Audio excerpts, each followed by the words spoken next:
Hi guys, this is Rico De Asis and welcome back to our vlog series episode 8. So for today's video, we will be talking about emerging trends and future prospects. So let's get started.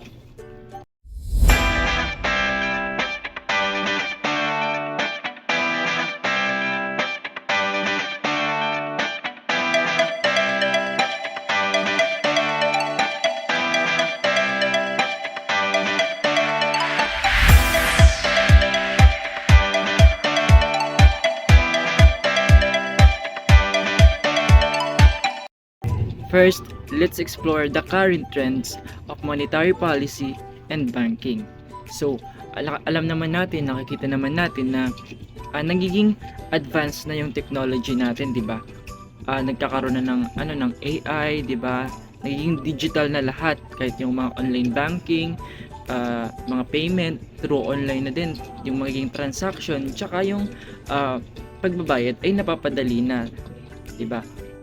So dahil sa mga advancement na to, sa mga advanced technology and digitalization, nagiging efficient and accessible na ito para sa lahat. Mas mapapadali na yung pagbabayad, yung transaction nila when it comes to banking. Now, let's talk about what future holds. So ngayon, meron ng potential development na when it comes to enhancing the security of our banking, di ba?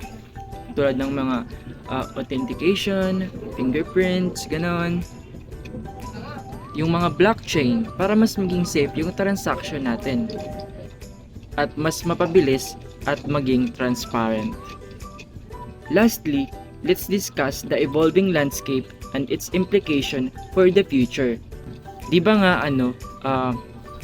digital world na ngayon. So, marami na ngayong nagkakalat na mga hacker, ganon, yung mga cybercrime. That's why we implement the cyber security para ma-ensure natin yung data privacy at maprotektahan. Kasi uso-una ngayon yung mga hacker, yung magnanakaw ng pera sa mga bangko through online, di ba? Kaya kailangan meron tayong cyber security para ma-save yung pera ng mga nagsisave ng pera sa bangko. At hanggang doon na lang ang ating episode 8.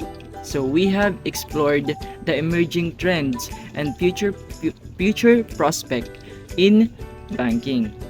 Until next time and take care. Keep embracing the future banking.